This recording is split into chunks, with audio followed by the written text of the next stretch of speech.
बिस्मिल्लाहिर्रहमानिर्रहीम। नस्तईन इन्नहु खैरुन नासिरन व मुईन अल्लाहुम्मा वफ़्फ़िक़ना लिमा तुहिब्बु व तर्ज़ा। अम्मा बाद, अस्सलामु अलैकुम जमीअन व रहमतुल्लाहि व बरकातुहू।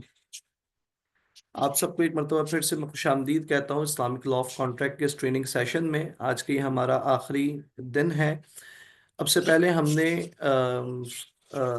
अक़्द अक़्द की शराइत, मुख्तलिफ उक़ूद की जो बुनियादी शराइत है उसके हवाले से डिस्कस किया था। कल हमारी बात अक़्द बै तक पहुंची थी कि सेल कॉन्ट्रैक्ट में सेल परचेज जब किया जाता है तो उसकी क्या बुनियादी शराइत हैं, जनरल फ्रेमवर्क क्या है और फिर उसकी कॉन्टेम्प्रेरी एप्लीकेशन क्या है।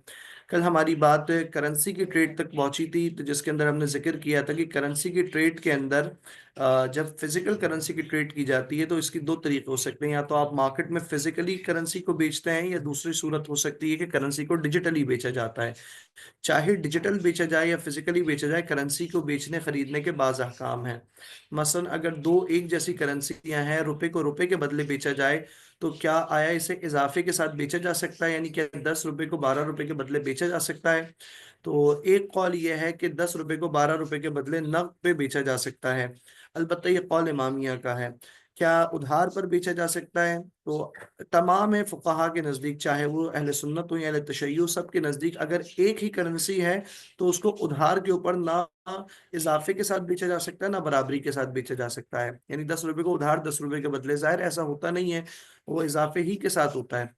लेकिन अगर दो मुख्तलिफ करेंसीज हो, मसलन रुपए को डॉलर के बदले, रुपए को यूरो के बदले बेचा जाए, तो बेचने और खरीदने में कोई हर्ज नहीं है। बस एक फर्क के साथ, के बास फुकाहा कहते हैं कि ये सिर्फ करंट होना चाहिए, जैसे मालकिया का हमने जिक्र किया, जबकि अक्सर फुकाहा इमामिया, अक्सर फुकाहा अहनाफ, अगर डेफर्ड भी बेचा जाए, यानी अगर मैं आज रुपए को डॉलर के बदले उधार पर बेचता हूँ तो भी जायज़ है। इसके बाद फिर हम आज बात करेंगे डिजिटल करेंसी के हवाले से। डिजिटल करेंसी क्या है? कल हमने जब करेंसी की जब हमने जनरल सेल परचेज की कंडीशन के ऊपर बात की थी, तो उसके अंदर दो तीन बातें कही थी। पहला ये कि वजूद ऐन होना जरूरी है। ऐन का क्या मतलब है? आया वजूद खारजी होना जरूरी है, किसी चीज का फिजिकली फाइव सेंस के जरिए से टच करना, महसूस करना, इसी के जरिए चीज मौजूद होती है। एक कौल ये मिलता है कि जी जो चीज खारिज में मौजूद हो, हमें नजर आए, हमें दिखे, हमें महसूस हो, ये चीज है। और जबकि बास फुका कहते हैं कि नहीं, वजूद हर चीज का उसके एतबार से है। मसलन गैस का वजूद उसके एतबार से है। हम गैस नहीं देख सकते, उसका असर देखते हैं। बिजली नहीं देख सकते, उसका असर देख सकते हैं। इसी तरह उसूल और रकमिया, डिजिटल एसेट्स के अंदर भी उसका वजूद है।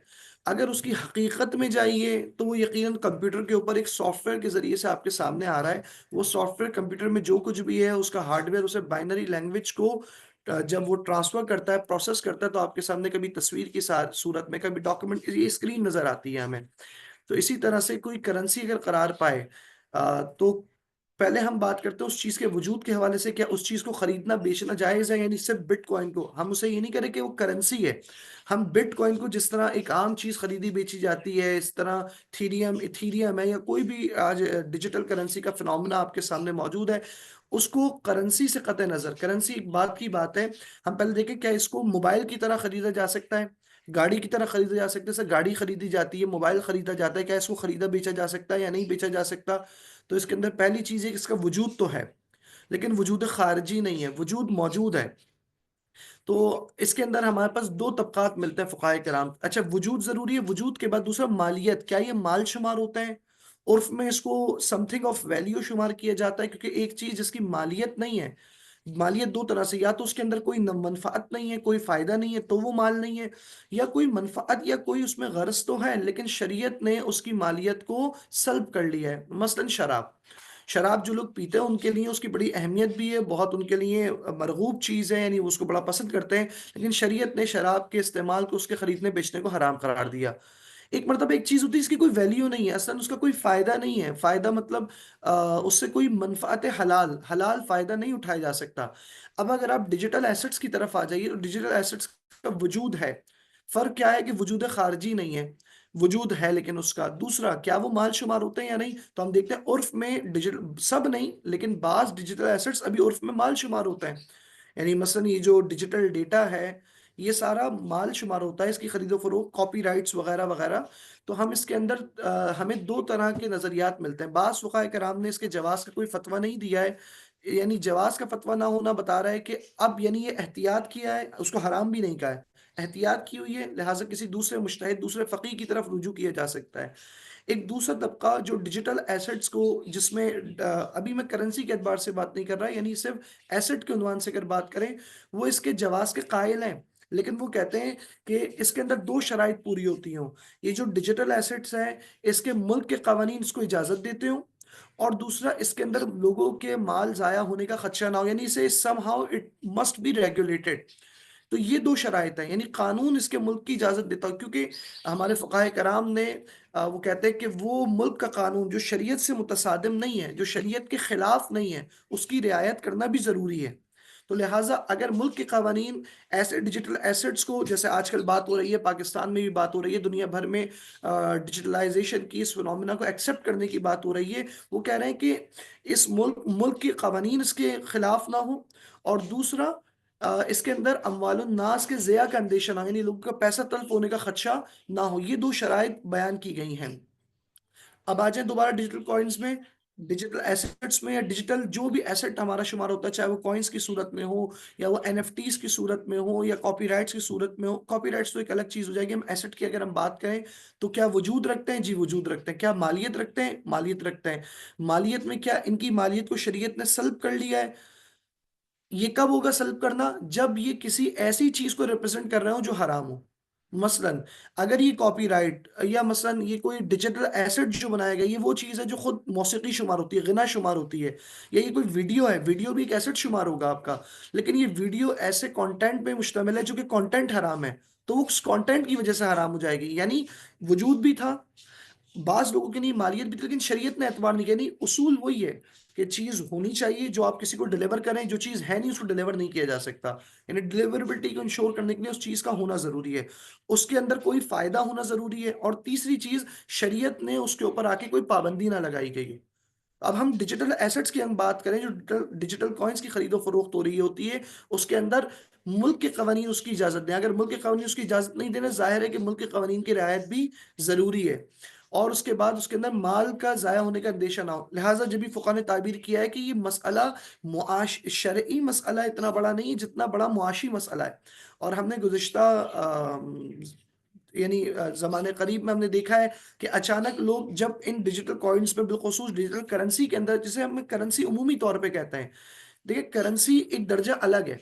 हम कह रहे हैं ना, मोबाइल, मोबाइल एक एसेट है, लेकिन मोबाइल करेंसी नहीं है। करेंसी क्या है? रुपीज है। मसलन पाकिस्तान में इंडियन रुपीज हैं, डॉलर्स हैं, ये करेंसी। करेंसी यानी जो जरिए तबादला बने।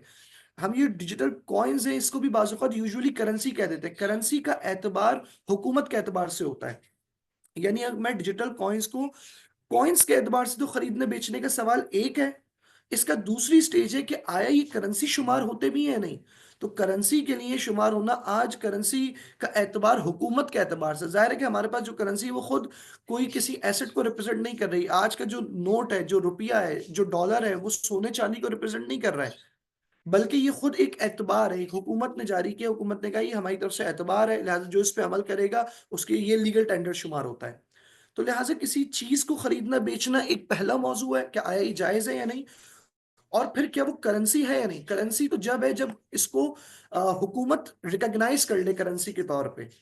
लेकिन जो सवाल होता है वो लफ्ज करेंसी का इस्तेमाल होकर कहा जाता है कि डिजिटल कॉइन्स को खरीदना बेचना जायज है या नहीं। उसमें तीन स्टेजेस पे बहस होती है। पहला उसके वजूद पे, इसका वजूद हकीकी क्या है। बाज लोग ये एतराज करते हैं कि सिर्फ ये इसका वजूद सिर्फ बाइनरी नंबर्स है और कुछ भी नहीं है।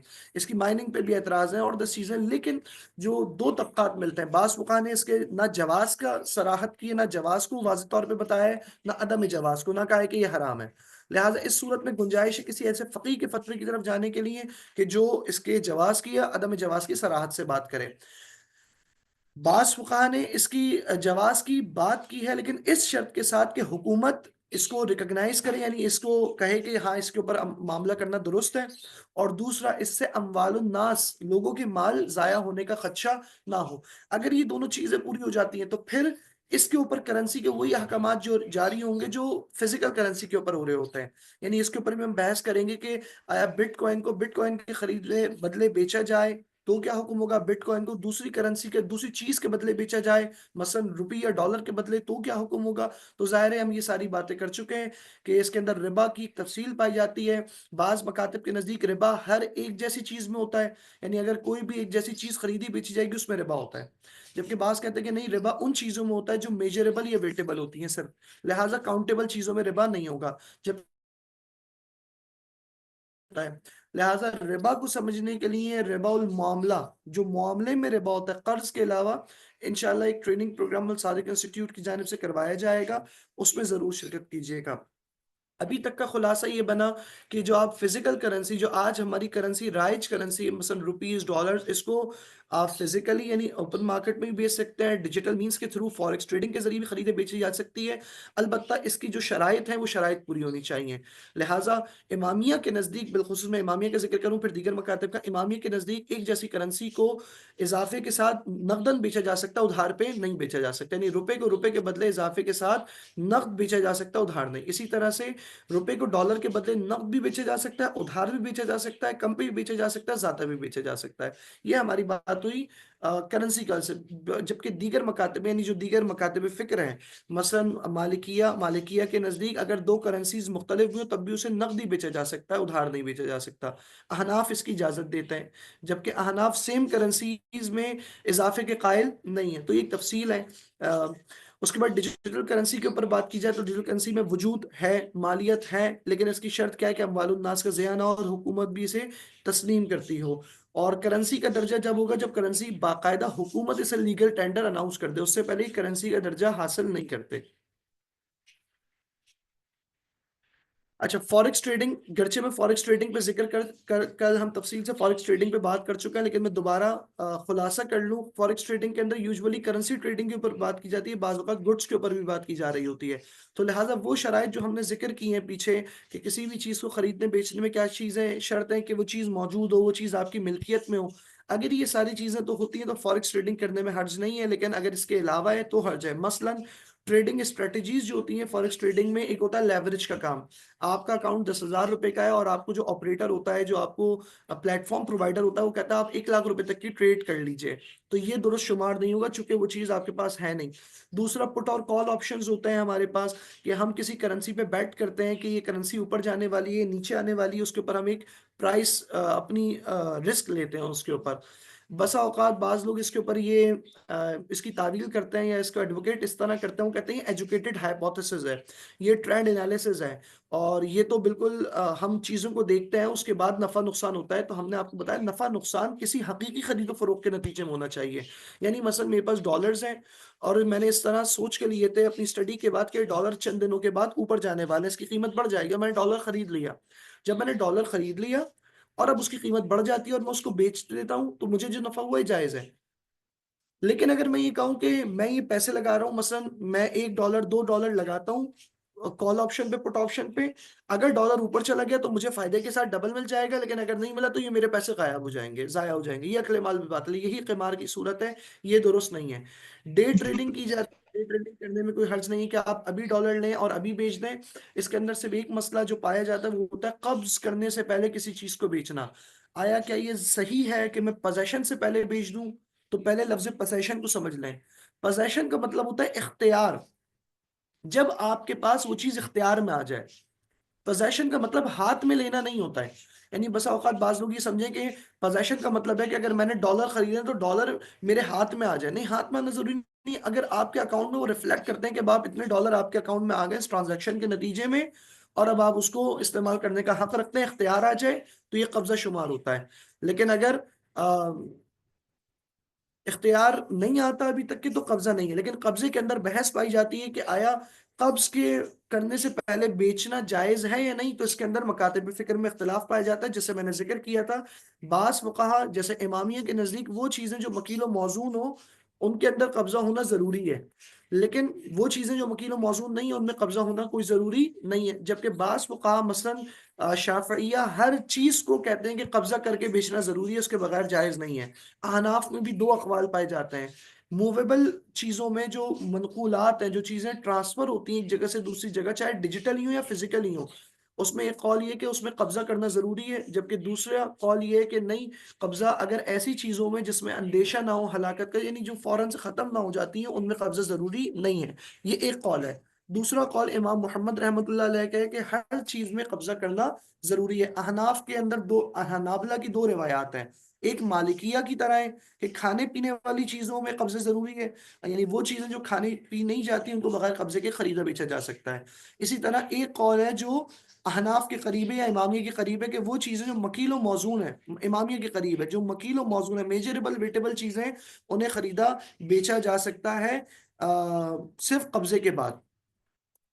ड्रॉप शिपिंग के ऊपर अक्सर सवाल किया जाता है कि drop shipping is a retail fulfilment method where a store does not keep product. मैं बेचने वाला हूं, लेकिन मैं इन्वेंट्री स्टोर नहीं करता, मैं इन्वेंट्री रिस्क नहीं लेता, बल्कि मैं क्या करता हूं, when customer places an order, customer कोई मुझे ऑर्डर देगा, the store purchases the item from a third supplier. तो मैं अब वो चीज मसलन अली बाबा से, मसलन मैं अमेजोन से वो चीज खरीदूंगा और डायरेक्टली वो शिप करवा दूंगा अपने कस्टमर को। तो गोया इसका यानी तरीकेकार क्या है कि मैं बहुत ज्यादा इन्वेस्टमेंट नहीं कर रहा, मैं जो हूँ अपना इन्वेंट्री रिस्क नहीं लेना चाह रहा कि मैं इन्वेंट्री लेकर रख लूं, फिर वो आउटडेट हो जाए या वो मसलन जाया हो जाए तो नुकसान मेरा होगा, मेरे पास कैपिटल इतना नहीं है। मैंने एक प्लेटफॉर्म क्रिएट किया है, लोग जो बराह रास्त अमेजोन से जाके परचेज नहीं कर सकते, अलीबाबा से परचेज नहीं कर सकते, या किसी और स्टोर से परचेज नहीं कर सकते, मेरे उनसे ताल्लुक है।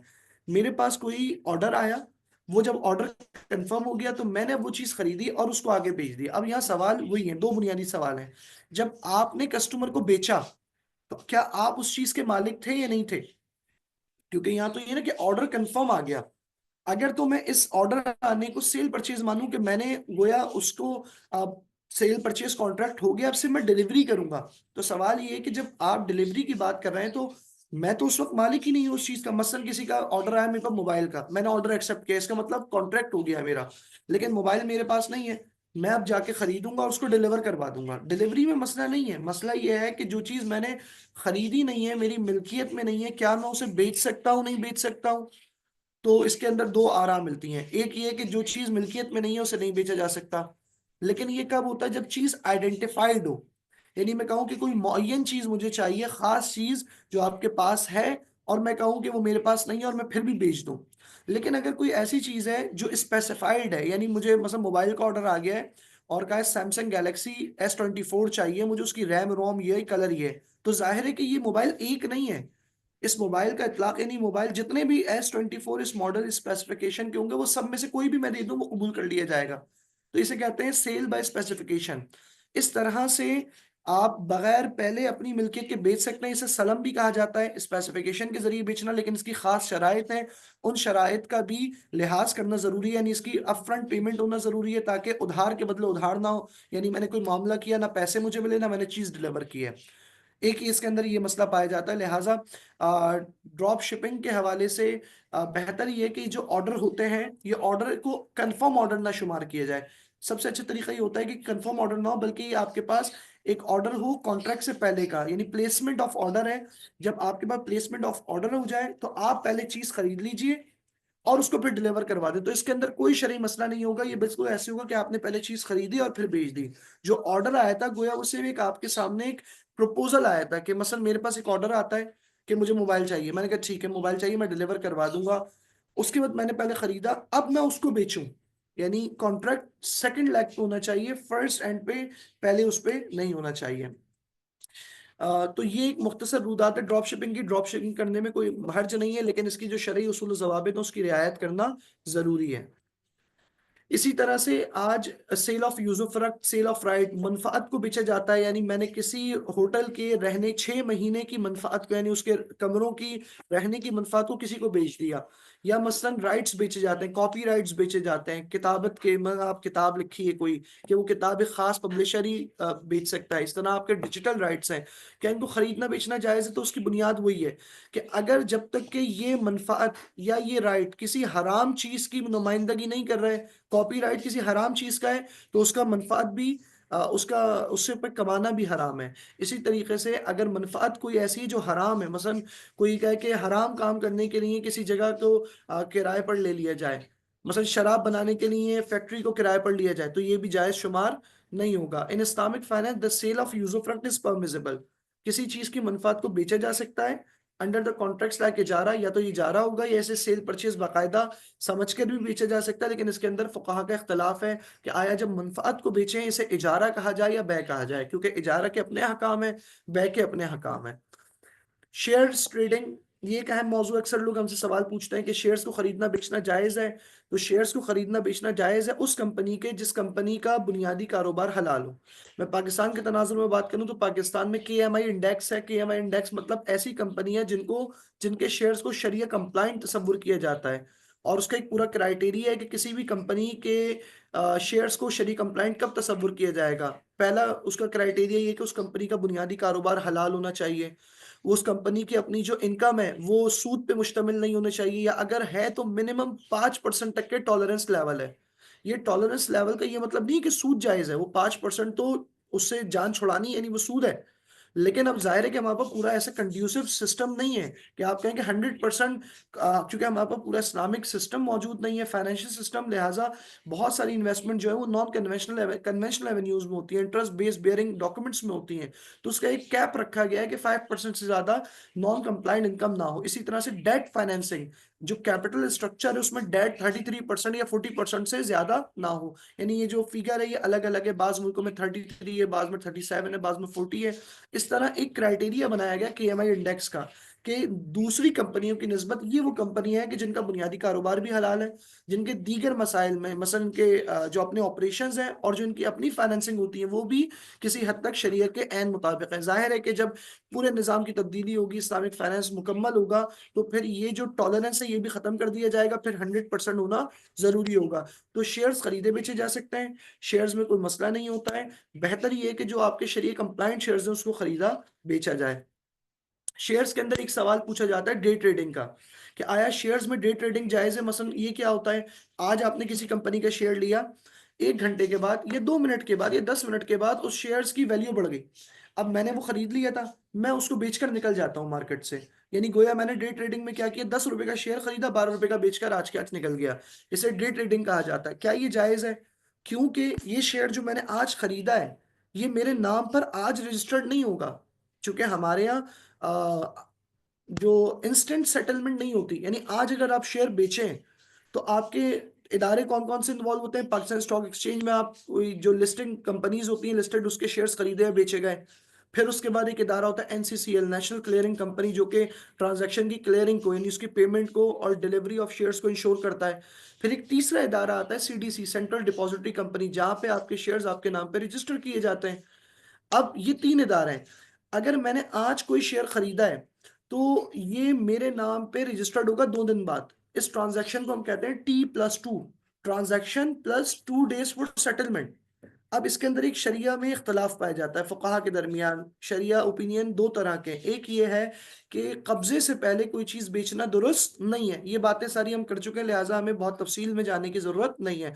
कब्जे से पहले बेचना दुरुस्त नहीं है, यानी आप जब तक कि आपके कब्जे में नहीं आ जाएं वो शेयर्स आप नहीं बेच सकते। लिहाजा बाज लोग कहते हैं जब तक आपके नाम पे रजिस्टर्ड नहीं हो जाएंगे सेंट्रल डिपॉजिटरी में आप नहीं बेच सकते। एक ये नजरिया है। दूसरा नजरिया क्या है कि नहीं, रजिस्ट्रेशन का मतलब कब्जा नहीं है। भाई रजिस्टर मसलन किसी का निकाह हुआ, या किसी ने कोई दोस्त से गाड़ी खरीदी, घर खरीदा है, लेकिन उसने रजिस्ट्रेशन नहीं कराया, तो रजिस्ट्रेशन ना कराने की वजह से ये मतलब नहीं है कि वो उसका मालिक नहीं बना या वो कब्जा नहीं कर सकता। कब्जा भी कर सकता है, मालिक भी बन सकता है। लिहाजा शेयर्स में रजिस्ट्रेशन मेयार नहीं है कब्जे का, बल्कि कब्जे का मेयार क्या है कि जब पूरा रिस्क एंड रिवॉर्ड ट्रांसफर हो जाए कस्टमर की जानिब। आप यानी मतलब मैंने शेयर्स खरीदा है, मेरे ऊपर रिस्क ट्रांसफर हो जाए। अब इसके इस मैकेनिज्म के ऊपर PSX में काम किया जा रहा है अभी। डे ट्रेडिंग के शरीय कंप्लाइंट काउंटर के ऊपर बात की जा रही है। इसके ऊपर हमारी कुछ डेलिब्रेशंस हुई हैं, एक स्कॉलर फोरम बनाया गया है, शरिया फोकस ग्रुप, जो इस मौजू पे काम कर रहा है और इसको बेहतर करने की कोशिश कर रहा है। तीसरा नजरिया जो मिलता है वो ये मिलता है कि नहीं, कब्जा शर्त ही नहीं है।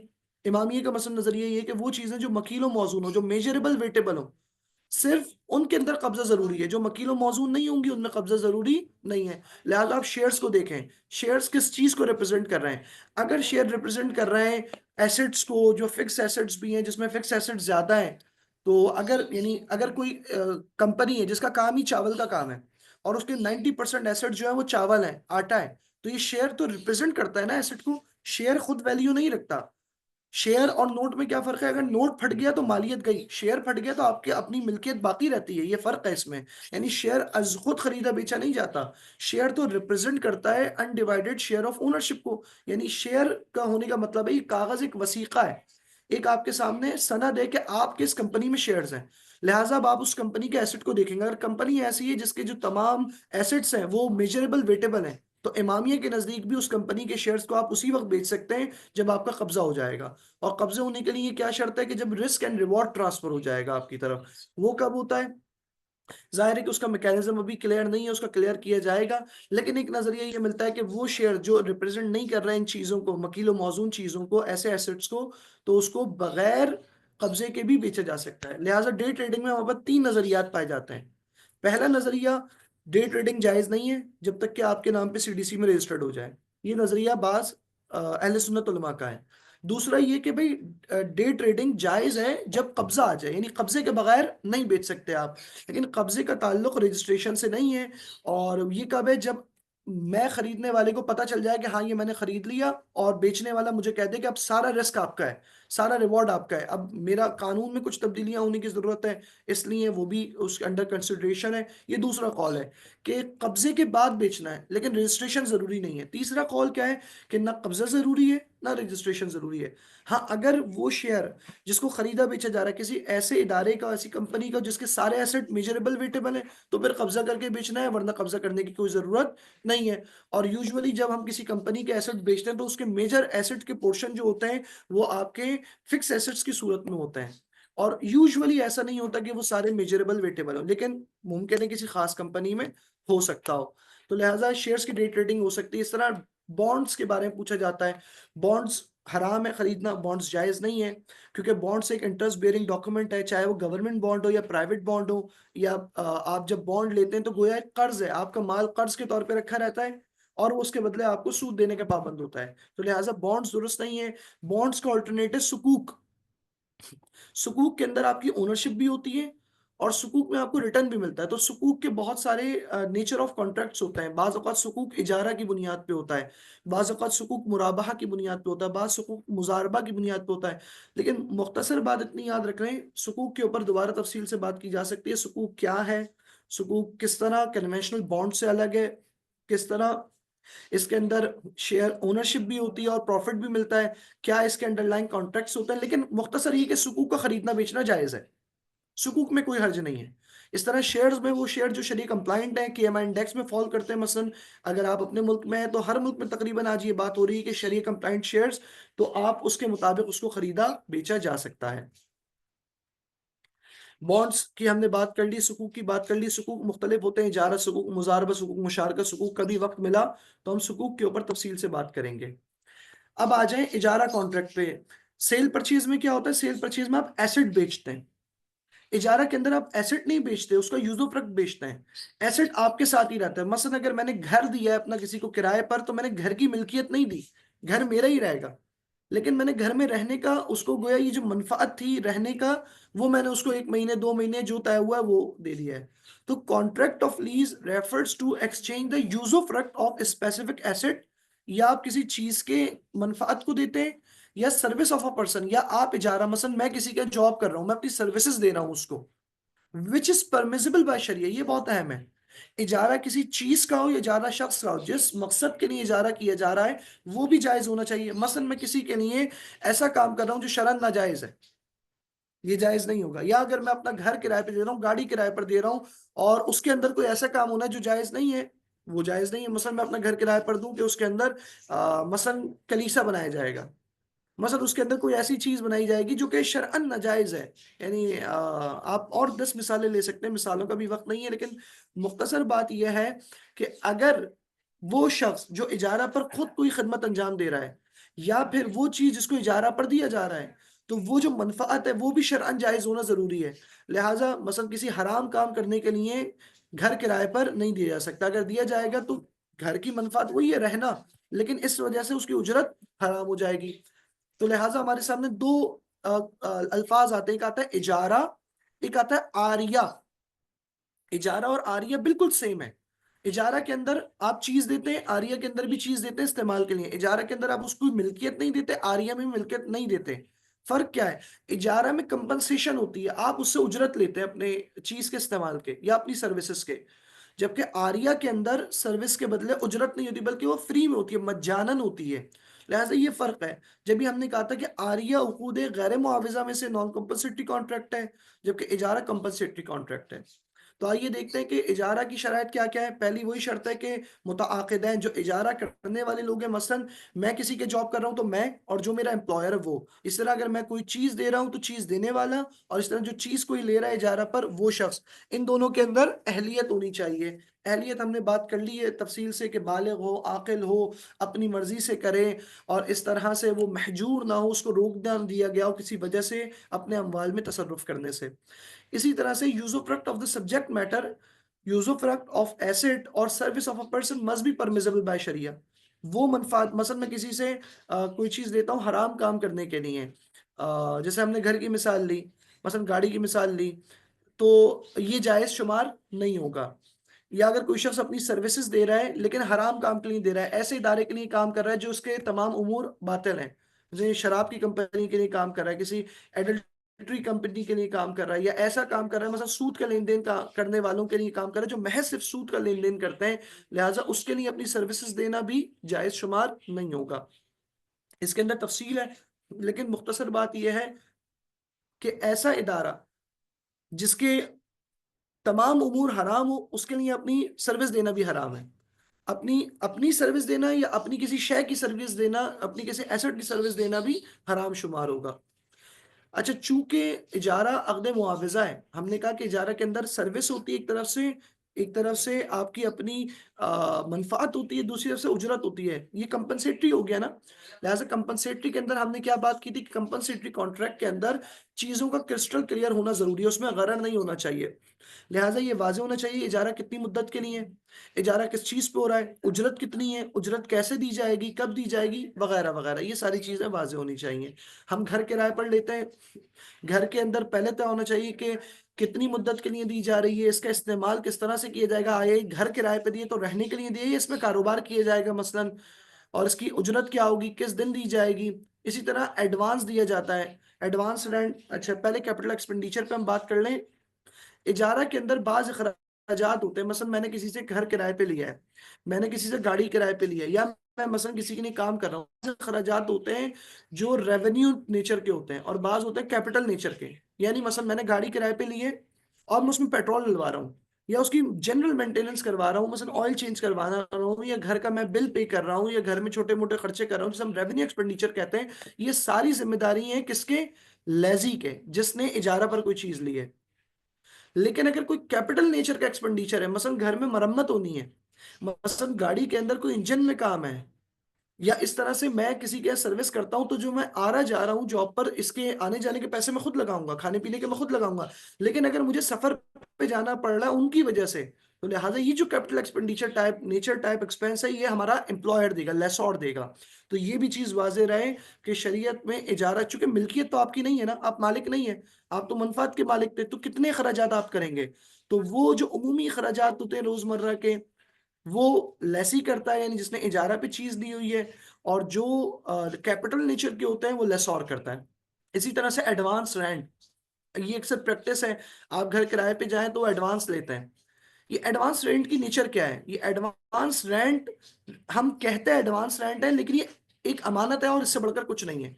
मसलन मैं किसी के घर किराए पर लेने गया, या मैं रेंट कार लिया और उसने कहा कि भाई आप 20,000 रुपये रेंट कार के एडवांस जमा कराएं। ये जो एडवांस है, ये लेने वाले के हाथ में अमानत है, ये उसे इस्तेमाल नहीं कर सकता है।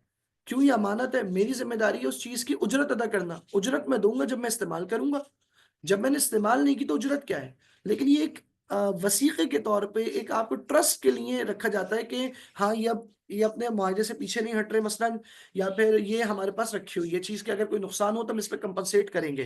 तो पहली इसका जो नेचर है, ये एडवांस जो होता है ये अमानत होती है। इसके अंदर अगर आप इस्तेमाल करना चाहते हैं तो उसमें इजाजत जरूरी है।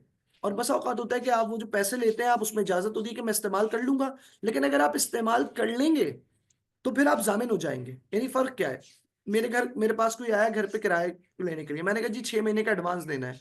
एडवांस उन्होंने दिया, मेरी जिम्मेदारी मैं से एडवांस को सेव करके रख लूं। अब अगर ये सेव करके मैंने रखा और इस्तेमाल नहीं किया और ये जाया हो गया किसी वजह से, और उसमें मेरी कमी नहीं है, मेरी कोताही नहीं है, मेरी गफलत नहीं है, मसलन वो चोरी हो गया है, छीन लिया गया, अब मैं जिम्मेदार नहीं हूं उसका, क्योंकि वो अमानत थी मेरे पास। लेकिन अगर मैंने ये इसलिए लिए कि मैं इसको इस्तेमाल करूंगा और बाद में आपको आपके पैसे वापस कर दूंगा, अब मैं जामिन हो गया हूं इस्तेमाल करने की वजह से, लिहाजा अब चाहे वो जाया हो जाए, खत्म हो जाए, मैं पूरे पैसे वापस करूंगा। ये रेंट में जब शुमार हो सकता है कि जब आपके रेंट का मुद्दत खत्म हो जाए, यानी मैं पहले दिन जो पैसे लिए इसको हम एडवांस रेंट कह देते हैं, लेकिन ये रेंट नहीं होता है, ये एक लाइबिलिटी है जो इजारा करने वाले यानी लेसोर के ऊपर रहती है। हाँ, अगर मसलन मैं 1 महीने रह लिया आपके घर में, मैं कहूँ कि वो एडवांस रेंट में से 1 महीने का रेंट काट लें, अब ये जायज है। लेकिन जो 5 महीने का बचा वो फिर अमानत है। तो लिहाजा उजरत के अलग हकाम है, अमानत के अलग हकाम है।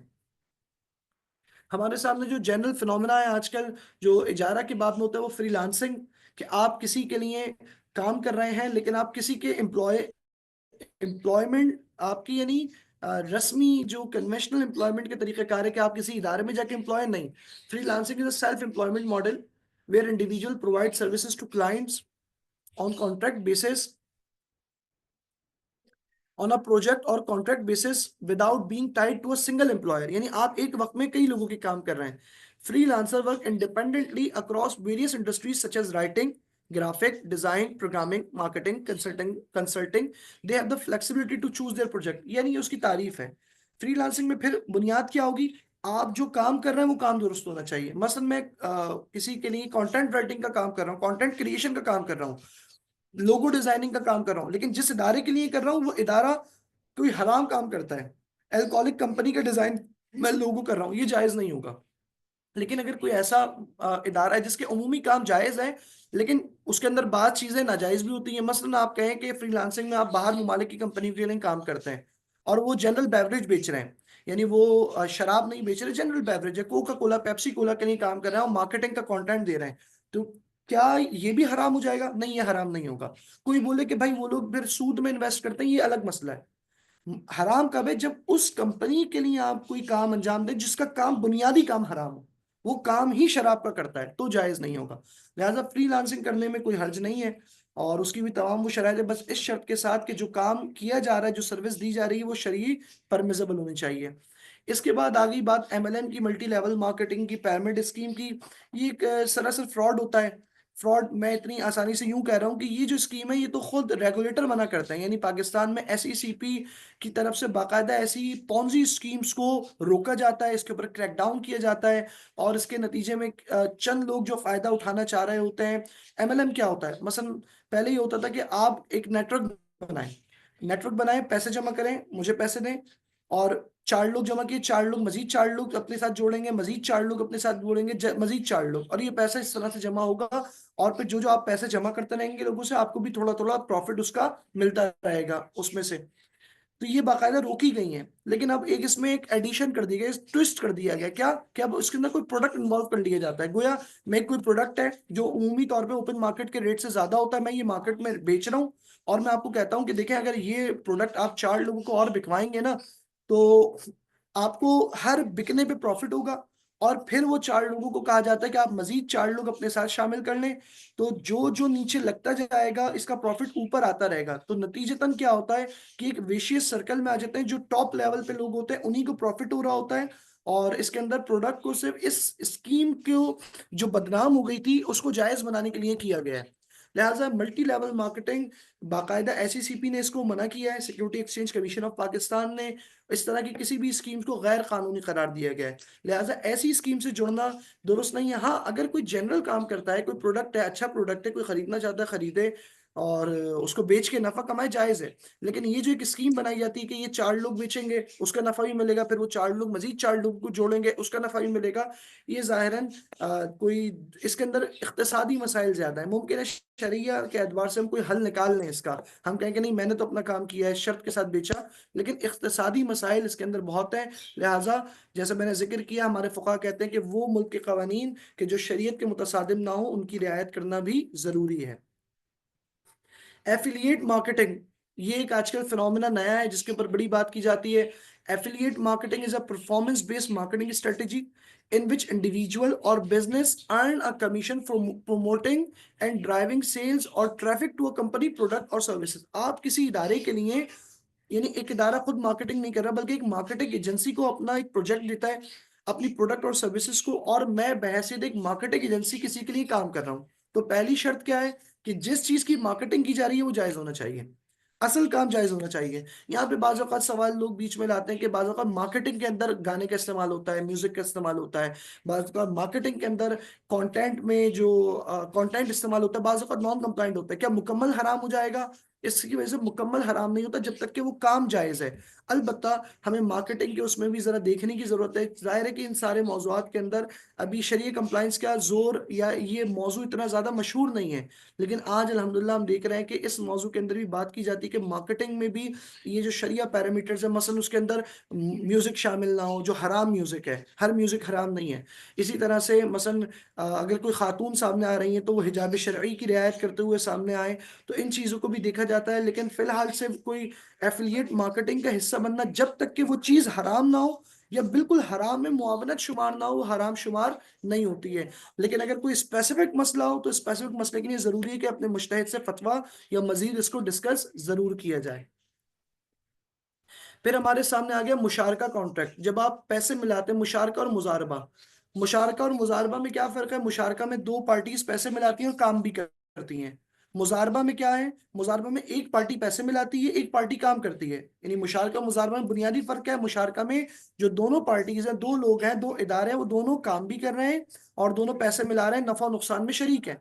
जबकि मुज़ारबा के अंदर एक पार्टी फाइनेंशियल इन्वेस्टमेंट करती है यानी पैसे लगाती है, जबकि एक पार्टी का काम होता है बिजनेस मैनेजमेंट करना, तो उसका काम पैसे मिलाना नहीं है, इसे मुज़ारबा कहा जाता है। इसकी क्या-क्या मोटी-मोटी शराइत हैं? कहते हैं कि contracting parties must possess the eligibility of the contract. अहलियत होनी चाहिए, अहलियत हमने कह दिया बालिग हो, आकिल हो, इख्तियार हो, वगैरह वगैरह। जो बिजनेस करना चाह रहे हैं वो शरीय कंप्लाइंट होना चाहिए, प्रॉफिट शेयर होना चाहिए मुशारका के अंदर जैसा एग्रीड हुआ है। अब यहाँ पे एक मशहूर जुमला है हम सबके दरमियान कि एग्री करना ना पहले फिक्स करना हराम है। पहले फिक्स करना हराम नहीं है। क्या जायज़ नहीं है वो सुने। अगर मैं किसी को पैसे दूँ और मैं कहूँ कि आप मुझे नफ़ा 20,000, मैंने 1 लाख रुपए किसी को दिए और मैंने कहा आप मुझे नफ़ा 20,000 रुपए देंगे तय, मुअय्यन कर लूँ, मैं नफ़ा मुअय्यन कर लूँ, या मैं कहूँ मेरे 1 लाख पे मुझे 20% देंगे। मैं इस तरह से कहूँ या मैं कहूँ 20,000, ये दुरुस्त नहीं है। क्यों? क्योंकि मुमकिन है 20,000 का नफ़ा ही ना हो, मुमकिन है लॉस हो जाए। अगर लॉस हो जाए तो क्या तब भी वो आपको प्रॉफ़िट देगा? और अगर उसको 20,000 का नफ़ा नहीं हो तो क्या तब भी वो 20,000 का ज़िम्मेदार है? नहीं। ज़ाहिर है कि मुशारका के अंदर होता ही है कि नफ़ा और नुकसान में शिरकत होती है। हाँ, अगर मैं ये करूँ कि जो भी प्रॉफ़िट होगा उसका 20% बटेगा, यानी 20% मेरा होगा और 80% आपका होगा, ये जायज़ है, इसमें कोई हर्ज नहीं है। तो जो अमूमी तौर पे मसला आता है वो ये आता है कि कैपिटल के ऊपर जब प्रॉफ़िट दे रहे होते हैं, लेकिन क्या ये हमेशा हराम है, हमेशा गलत है? नहीं, ऐसा नहीं है। मसलन मैं आपके पास आया, मैंने कहा देखिए अगर आप मुझे पैसे मिलाएँगे ना, तो मैं आपको 20,000 रुपए तक का नफ़ा दे सकता हूँ। क्यों? क्योंकि मुझे पता है मार्केट में रेट क्या चल रहा है, मुझे अपने बिज़नेस के बारे में पता है। मैं आपको बता रहा हूँ कि मैं कितना तक दे सकता हूँ, मैं आपको 20,000 तक कमा के दे सकता हूँ। लेकिन उसूल वही रहेगा, अगर 20,000 तक मैं नहीं कमा पाया, क्या तब भी मैं ज़िम्मेदार हूँ आपको देने का? नहीं, मैं ज़िम्मेदार नहीं हूँ, नफ़ा ही नहीं हुआ। अगर नुकसान हो गया तो क्या तब भी मैं ज़िम्मेदार हूँ? नहीं, तब भी मैं ज़िम्मेदार नहीं हूँ क्योंकि नुकसान हुआ तो नुकसान बटेगा। हाँ, अगर 20,000 से ज़्यादा होगा तो फिर मैं 20,000 देने का पाबंद होऊँगा। ये बुनियादी शर्त है इसके अंदर। और नुकसान नुकसान में चूँकि कन्वेंशनल माइंडसेट ये कहता है कि नुकसान नहीं है, कर्ज़ है। कर्ज़ के अंदर तो मेरा नुकसान थोड़ी है, मेरा तो सारा प्रॉफ़िट ही होगा और मेरा कैपिटल के ऊपर क्रेडिट एक्सपोज़र है सिर्फ़, यानी मेरे पैसे मुझे मिलने चाहिए। जबकि इस्लामिक शरिया में ये है कि मुशारका करें या मुज़ारबा, आप रियल बिज़नेस के अंदर शरीक होते हैं। लिहाज़ा प्रॉफ़िट होगा तो प्रॉफ़िट एज़ एग्रीड बटेगा, लॉस होगा तो जितना आपने कैपिटल मिलाया, अगर आपने 50% कैपिटल मिलाया आपका 50% लॉस है। अगर मैंने 50% मिलाया तो मेरा 50% लॉस है। तो जितना कैपिटल इन्वेस्टमेंट होगी लॉस उतना ही होगा। ये बात वाज़ेह रहे। यानी लॉस तय नहीं होगा, लॉस एज़ पर कैपिटल होता है और profit as per agreed upon होता है। यानी प्रॉफिट में हम तय कर सकते हैं कि आपका 20 मेरा 30, आपका 50 मेरा मसलन 50, आपका 30 मेरा 70, लेकिन लॉस एज़ पर कैपिटल होता है हमेशा। तो ये बुनियादी शराइत है, इसके अंदर बहुत तफसील है। क्या हम शर्त लगा सकते हैं कि भाई वो मुझे गारंटी देगा? बास फुकहा कहते हैं कि नहीं, अगर वो गारंटी की शर्त लगाते हैं कि वो मेरे पैसे देने का जिम्मेदार है नुकसान की सूरत में भी, तो ये तो वही कर्ज हो गया, ये जायज नहीं है। जबकि बास कहते हैं कि अगर वो खुद से इस बात की गारंटी ले ले तो जायज है। लेकिन जो कुल्ली बात है वो ये है कि इसके अंदर शराइत पूरी होनी चाहिए कॉन्ट्रैक्टिंग पार्टीज में, जो कारोबार है वो ठीक होना चाहिए, और उसके बाद प्रॉफिट तय होना चाहिए, प्रॉफिट डिस्ट्रीब्यूशन परसेंटेज। क्या प्रॉफिट की अमाउंट तय कर सकते हैं? हाँ, तय जब कर सकते हैं जब हम कहें कि अगर प्रॉफिट हुआ तो इतना होगा मुझे, लेकिन अगर लॉस हो जाए तो लॉस भी फिर बटेगा, गरर और किमार नहीं हो। इस सब के बाद आजकल बड़ी बात होती है म्यूचुअल फंड्स के ऊपर, आया म्यूचुअल फंड जायज है या नहीं? तो मुख्तसर इसका है कि म्यूचुअल फंड्स के अंदर एक पूल क्रिएट कर दिया जाता है, आप लोग पैसे मिलाते हैं, वो पूल इक्विटी फंड में इस्तेमाल होता है, यानी मुख्तलिफ शेयर्स में, और जो इक्विटी नेचर के डॉक्यूमेंट्स होते हैं जिसमें मिल्कियत होती है उसमें इस्तेमाल की जा रही होती है। तो बेहतर है कि आप म्यूचुअल फंड्स, ऐसे म्यूचुअल फंड में जाएं जो इस्लामिक हो, जिसमें ये रियायत की जाए कि जो पैसे लिए जा रहे हैं उनको इन्वेस्ट भी वहां किया जाएगा कि जो कि शरई मुताबिक होंगे। यानी अगर कोई शख्स आपसे पैसे ले एक इस्लामिक के नाम पे और उसको फिर सूदी कर्जों पर दे तो जायज होगा? नहीं, जायज नहीं होगा। तो म्यूचुअल फंड्स भी इस्लामिक हो तो जायज शुमार होंगे, अगर वो इस्लामिक नहीं है तो जाहिर है उसके अंदर एक फुकाहा का एक नजरिया ये मिलता है कि जायज बिल्कुल नहीं है। जबकि एक दूसरी तरफ से ये मिलता है कि जो आपने पैसे लिए हैं दिए हैं, आप उसका अगर मुताबिक करते तब भी वो आपको प्रॉफिट दे देते तो आप इस्तेमाल कर सकते हैं, अलबत्ता आप उसके हकदार नहीं है मांगने के। उसने खुद से दे दिया है, वो दे नहीं दे, ये एक दूसरा नजरिया है। जबकि बास मौका कहते हैं कि नहीं, अगर कॉन्ट्रैक्ट कंप्लाइंट नहीं है, उसके मामला ठीक नहीं है, तो ये मामला जायज नहीं होगा। तो मुख्तसरन इसका जो जवाब है वो ये कि इस्लामिक म्यूचुअल फंड्स में जाना अच्छी बात है। इस्लामिक म्यूचुअल फंड्स में शरिया एडवाइजर्स होते हैं जो इसके पूरे प्रोसेस को देख रहे होते हैं, और उसके बाद इस मामले को किया जा सकता है, चाहे वो प्राइवेट हो या वो गवर्नमेंट हो। एक फर्क के साथ कि इमामिया के नज़दीक, इमामिया में आगे सिस्तानी हाफिज़हुल्लाह गवर्नमेंट और प्राइवेट जो म्यूचुअल फंड्स या कोई भी इंस्टीट्यूट है, चाहे वो बैंक हो या कोई भी इदारा हो, गवर्नमेंट के अंदर आप कहते हैं कि हाफ चैरिटी करना होगा। अलबत्ता ये सिर्फ आगे सिस्तानी के मुकल्लिदीन के लिए है हाफिज़हुल्लाह। आगे सिस्तानी फरमाते हैं गवर्नमेंट इंस्टीट्यूट्स, गवर्नमेंट मालिक नहीं बन सकती है। गवर्नमेंट मालिक या शरई हुकूमत होगी तो मालिक बनेगी, या उसके पास सबकी तरफ से वकालत हो। आप फरमाते हैं ये मजहूलुल मालिक है, लिहाजा मैं हाकिम शरई के तौर पर इजाजत देता हूँ, लेकिन इस शर्त के साथ कि आधा चैरिटी होगा, चाहे वो इस्लामिक भी हो। अगर गवर्नमेंट है या सेमी गवर्नमेंट, हाफ चैरिटी। लेकिन रहबर मौज़म के नज़दीक और दीगर फुक़हा के नज़दीक वो जो हुकूमत की मिल्कियत को तस्लीम करते हैं, आप फरमाते हैं अगर मामला शरई है तो जायज़ है, गैर शरई है तो जायज़ नहीं है। हुकूमत का है, सूदी है, हराम है। प्राइवेट है, सूदी है, हराम है। हुकूमत का है, इस्लामी है, जायज़ है। प्राइवेट है, इस्लामी है, जायज़ है। इसी तरह से हमसे अक्सर दोस्त पूछते हैं इन्वेस्टमेंट स्कीम्स के बारे में कि भाई इन्वेस्टमेंट स्कीम है, हम पैसे मिलाएं, फलां इदारे ने वेबसाइट बनाई, मुझे मेरे एक दोस्त ने कहा कि भाई वो फलां इदारे में इन्वेस्टमेंट है, अगर हम पैसे मिलाएं तो हमें इतने इतने पैसे देते हैं।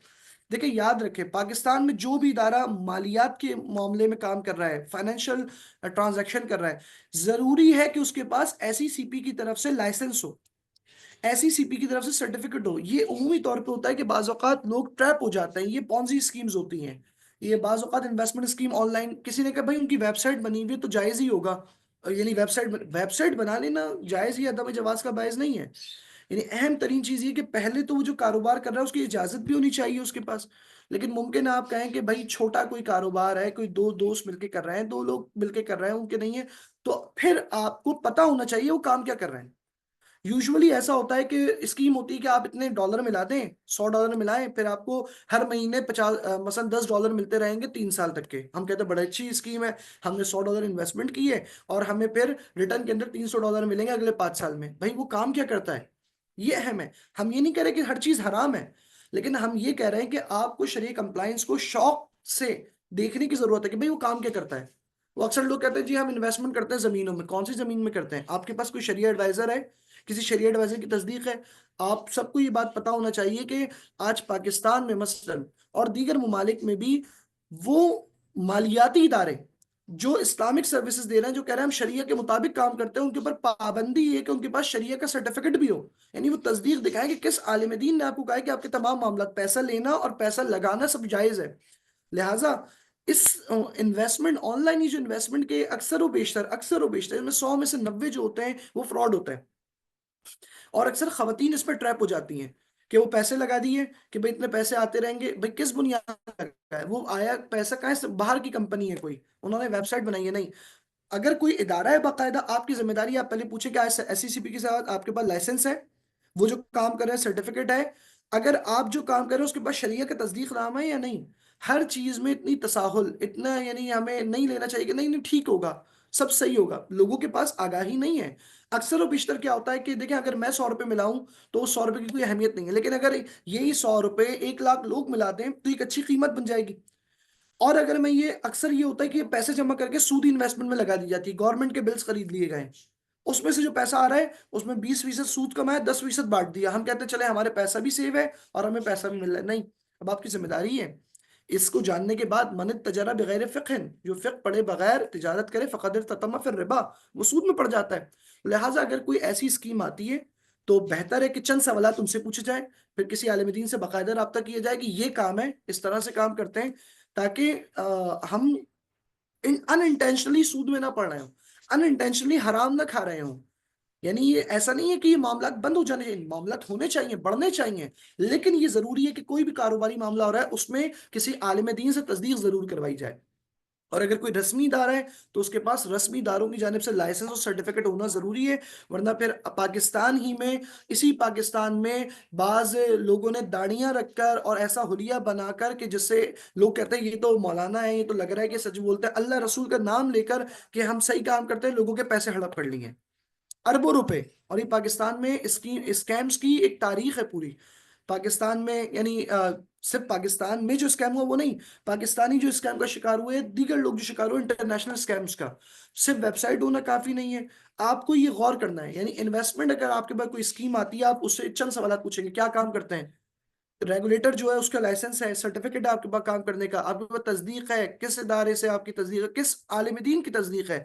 जब तक आपके सामने क्लियर नहीं है तो बराए महरबानी, सिर्फ इस वजह से कि कुछ नफा उसमें होगा, नहीं जाए।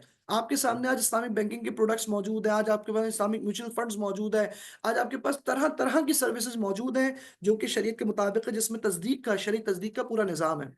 लिहाजा इन्वेस्टमेंट करते हुए तवज्जो करें और उसके बाद फिर कोई इन्वेस्टमेंट की जाए। आखिरी हमारा कॉन्ट्रैक्ट है वकाला। वकाला क्या होता है कि कोई मेरे बदले काम कर रहा है। इजारा होता है कोई मेरे लिए काम कर रहा है, यानी मैंने किसी को हायर किया, वो मेरे लिए काम कर रहा है, ये है इजारा। वकाला इजारा के करीब ही है, लेकिन वकाला और इजारा में क्या फर्क है? वकाला के अंदर कोई शख्स मेरे बदले काम कर रहा है, मेरी नियाबत में। मसलन मैंने किसी शख्स को वकील बनाया कि जाओ मेरे बदले आप जाके फला चीज खरीद के ले आए। लिहाजा अब वो जो चीज खरीद रहा है वो अपने लिए नहीं खरीद रहा, वो मेरे लिए खरीद रहा है। यानी उसका हर वो काम जो वकालत के डोमेन में आता है वो मेरे बदले, मेरे बिहाफ पर वो काम किया जा रहा है। वकाला के बहुत सारे काम होते हैं, ब्रोकरेज सर्विसेज होती हैं बहुत सारी, कि जब ब्रोकर के जरिए हम काम करते हैं तो ब्रोकर जब परचेज करता है गोया मेरा परचेजेस है, अगर ब्रोकर ने परचेजेस में लॉस किया तो मेरा लॉस होगा। तो वकाला क्या है? Contract of agency refers to provide services which are permissible by sharia by agent, he is called वकील, on principal, on behalf of principal, Aseel जिसे कहा जाता है।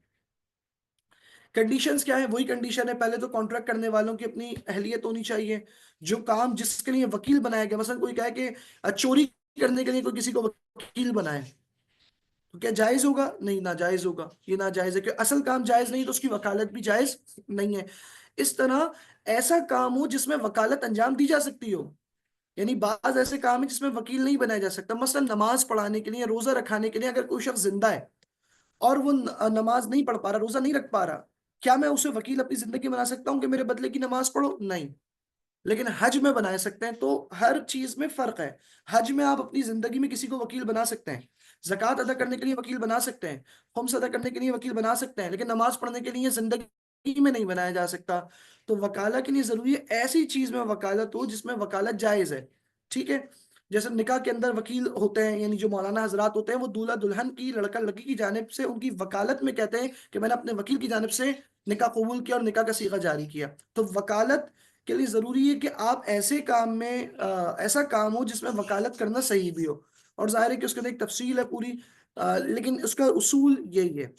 Nature of work and fee must be specified. वकील क्या काम करेगा, उसकी उजरत क्या होगी, उसकी फीस क्या होगी, ये वाज़ेह होनी चाहिए, क्योंकि ये भी अक़द मुआवजा है, यानी आप काम के बदले पैसे दे रहे हैं। All actions of agent refer back to principal. जो कुछ वकील करेगा उसकी जिम्मेदारी पूरी की पूरी किस पर आएगी? असील पर आएगी, यानी जिसके बदले वो काम कर रहा है। हाँ, अगर वकील अपनी मर्जी से कुछ करने लगे, जो उसको कहा गया उसके खिलाफ करने लगे, उससे बढ़कर करने लगे, तो वो जिम्मेदार है। मतलब मैंने किसी को कहा कि आप ये चीज खरीद के लाएं, ये रेट पे खरीद के लाइएगा, इससे ज्यादा पे नहीं, और वो फिर भी खरीद ले मसलन, अब वो जिम्मेदार है नुकसान का, मैं जिम्मेदार नहीं हूं। गरर और किमार नहीं होना चाहिए। मसलन आजकल बहुत सारी सूरतें हैं, बाज़ इसमें इजारा में शामिल है, बाज़ इसमें वकाला में शामिल है, ब्रोकरेज सर्विसेज होती हैं। आप मसलन मोनेटाइजेशन हो रही होती है, कोई इदारा मोनेटाइजेशन इजारा के अंदर ज़रा फॉल करे तो ज़रा ज़्यादा बेहतर है। अलबत्ता बाज़ औक़ात ये वकाला में फॉल करता है, बाज़ औक़ात ये इजारा में फॉल करता है, लेकिन असल चीज़ क्या है, क्रक्स क्या है? वकाला और इजारा दोनों के अंदर ऐसी सर्विस देना जायज़ है जो शरन जायज़ हो। मसलन अगर मोनेटाइज किया जा रहा है किसी ऐसे पेज को जो कि जायज नहीं है, या मोनेटाइजेशन में एक सवाल ही होता है कि मोनेटाइजेशन के अंदर जो मेरा पेज मोनेटाइज होगा उसके अंदर एड्स दिखाए जाएंगे। एड्स मेरे इख्तियार में नहीं है, बाज़ औक़ात एड्स आ जाता है किसी गाने का। मसलन बाज़ औक़ात एड्स ऐसा आता है जिसका कंटेंट नॉन कंप्लाइंट है, क्या वो जायज है या नाजायज? इसमें दो तरह की राय मिलती है। एक राय ये कि अगर वो एड ऐसी चीज का जो हराम है, खुद हराम है, मसलन शराब, और उसका ऐड है तो उसकी कमाई भी हराम है। लेकिन अगर कोई ऐड ऐसा है कि जो जायज है, खुद क्रिकेट का ऐड आ गया लेकिन ज़ाहिर उसमें म्यूजिक डाला हुआ है जो कि जायज नहीं है, या वो म्यूजिक जो जायज नहीं है उसके अंदर नॉन कंप्लाइंट कंटेंट भी आ रहा है, तो बास कहते हैं कि चूंकि ऐड जायज है फी नफ्से ही, उसको बनाने वालों ने शरीयत की रियायत नहीं की, तो लिहाजा ये बनाने वालों पे गुनाह है, लेकिन खुद ऐड के ऊपर कोई मसला नहीं है। लेकिन एक सख्त मौक़िफ़ है कि नहीं, जो ये ऐड चल रहा है इसके अंदर चूंकि ये हराम चीजें शामिल है, लिहाजा इसके कमाई हुई कमाई भी हराम है। लिहाजा अगर किसी का कोई शख्सी मसला हो तो वो इस मसले को जरूर अलग से राब्ता करके पूछेगा जरूर कि मैं, मेरा पेज है फेसबुक पेज और मैं मोनेटाइज कराता हूँ, ये ऐड चलते हैं इसके ऊपर, तो उसके ऊपर फिर बाकायदा इस्तिफ्ता किया जा सकता है मराजे तकलीद के दफ्तर से। इस तरह ब्रोकरेज सर्विसेज होती हैं, जब आप शेयर्स की खरीद सेल करते हैं, कोई खुद ब्रोकरेज सर्विसेज दे रहा है, तो लिहाजा उसके अंदर भी ये तमाम शरई रियायतें करना ज़रूरी है। ये मोटे मोटे उसूल हैं, हमने जो कोशिश की कि आपको इन 3 दिनों में मुख्तसर वक्त में बताएं कि कोई कॉन्ट्रैक्ट क्या होता है, उसके बुनियादी जनरल फ्रेमवर्क क्या है, एक अवेयरनेस के उन्वान से। जाहिर है कि मैंने पहले भी कहा था 3 दिनों में सारे मौज़ूआत को कवर नहीं किया जा सकता, सब मिसालें नहीं लाई जा सकती और सारे सवालों का जवाब नहीं दिया जा सकता, लेकिन ये एक अवेयरनेस है, ये पहला कदम है कि हम जब कोई माली मामला कर रहे हैं उसके अंदर हम मुतवज्जो हों कि इसके अंदर भी शरीयत है। शरीयत महदूद नहीं है नमाज तक, रोजे तक, बल्कि शरीयत ने खरीदो फरोख्त के हकाम बताएं। जिस तरह हम पर इंग्लिश लॉज हैं, कन्वेंशनल लॉज मौजूद हैं, इस तरह इस्लामिक लॉज उससे बहुत पहले के हैं जो कुरान और हदीस के जरिए से हम तक पहुंचे हैं। तो लिहाजा खरीदो फरोख्त का मामला हो, इजारादारी का मामला हो, बिजनेस करना चाहते हैं, कोई एम्प्लॉयमेंट है, तो उसके बारे में शरिया कंप्लायंस एक तशवीक हो, शरीय कंप्लायंस एक तशवीश ना हो, यानी इंसान तशवीश में आ जाए कि अब हर चीज हराम हो गई। नहीं नहीं, शरीयत ने हर चीज हराम नहीं की है। हराम तो बहुत कम चीज है, हलाल ज्यादा है। अलबत्ता आपको ये देखना है कि हराम तो नहीं है। जाहिर है कि जो तरक्की इतनी हुई है, फाइनेंशियल डेवलपमेंट, ये उन लोगों के हाथ से हुई जिनके नजदीक शरिया की अहमियत नहीं है। मसलन अगर ये एक ऐसा शख्स कोई फाइनेंशियल प्रोडक्ट बनाए जो शरिया भी जानता है, बिजनेस भी जानता है, ये ऐसा प्रोडक्ट बनाएगा जो शरीय कंप्लाइंट होगा। लेकिन अगर एक शख्स शरीयत नहीं जानता, वो बिजनेस अच्छा जानता है, वो फाइनेंस अच्छा जानता है, मसलन वो मुल्क के कवानीन अच्छा जानता है, शरीयत नहीं जानता, तो बताएं शरीयत में उसमें मसाइल होंगे नहीं होंगे? शरीयत हर चीज से मुकद्दम है। लिहाजा शरिया कंप्लाइंस अपनी पूरी जिंदगी में 24/7 शरीय कंप्लाइंस हमारे लिए शौक का बायस हो कि हम हर अमर में देखें, आया ये मेरा खाना, मसलन आप देखें हमारे खाने पीने में कितनी रियायत है। अगर कोई ये कह दे कि भाई ये मुर्दार है मुर्गी, वो आपको फ्री में भी देगा, आप नहीं लेंगे, हम कहेंगे नहीं नहीं हम हराम नहीं खाएंगे। हमारी इतनी रियायत है खाने में, लेकिन माल कमाने में रियायत निस्बतन कम है, तो हमें उसकी तरफ मुतवज्जो होने की जरूरत है। जब हम ये तवज्जो की बात कर रहे हैं, इसके मतलब नहीं है कि हराम है सब। मैं फिर ये इस बात की तकरार कर रहा हूँ, इसका मतलब ये कि आप शौक से उसके बारे में जानें, शरई अहकाम को उसके मुताल्लिक पढ़ें, और फिर जब आप काम करें तो आप इत्मीनान के साथ वो काम करें कि वो जो अमीरुल मोमिनीन की हदीस थी, मन तजारा बगैर फ़िक़्ह, जो हलाल और हराम समझे बगैर तिजारत करेगा फ़क़द इर्ततम फिर रिबा, वो रिबा में पड़ जाएगा। मैं रिबा से आज़ाद हूँ क्योंकि मैंने अपने मामलात को देखा गया है, मैंने अपने मामलात को देखा है। तो लिहाजा आपसे एक मरतबा फिर दरख्वास्त करूंगा कि इदारे से मरबूत रहें, और इन मौज़ूआत के ऊपर मज़ीद हम बात कर सकते हैं इंशाल्लाह। फिर कभी मौका बना, नज़्म बनी, तो हम बाकायदा किसी ख़ास मौजू के ऊपर तफसील से बात करेंगे। अभी तक के लिए इतना ही। हम अब अपने इस सेशन को तमाम करते हैं। हमारी और सीरीज़ इस रमज़ान में अल सादिक इंस्टीट्यूट के ऐसे मुख्तलिफ और प्रोग्राम है। मसलन इसके बाद एक प्रोग्राम है 3 रोज़ा बिजनेस एथिक्स ऑफ इस्लाम, के अगर कोई शख्स कारोबार कर रहा है, हलाल हराम तो हो गया, लेकिन शरीयत ने अखलाकी उसूल बताएं। ये जो हमारे यहाँ अचानक महंगाई हो जाती है, ये जो ओवर प्राइसिंग हो रही है, जो आज एहतिकार है, होल्डिंग है, ये जायज है या नाजायज है? शायद दूसरे मुल्क में सुअर कह के सुअर बेचा जाए, लेकिन हमारे यहाँ बकरा कह के सुअर बेच दिया जाता है। ऐसा है या नहीं है? ये सारी चीजें मुस्लिम ममालिक में, ये जो एथिक्स की कमी है, तिजारत में फिर बरकत भी नहीं है इसकी वजह से। शरीयत ने किसी भी कारोबार के एथिकल उस फ्रेमवर्क क्या है उसका, यानी एक तो लीगल फ्रेमवर्क है हलाल और हराम का, उसके ऊपर है एथिकल फ्रेमवर्क, वो काम कैसा करना है, उसकी अखलाकियात क्या होंगी। तो ये हमारा प्रोग्राम इंशाल्लाह 5 6 7 को इसी वक्त है, 4 से 5 एक घंटे का प्रोग्राम है, वो भी एक अवेयरनेस सेशन है।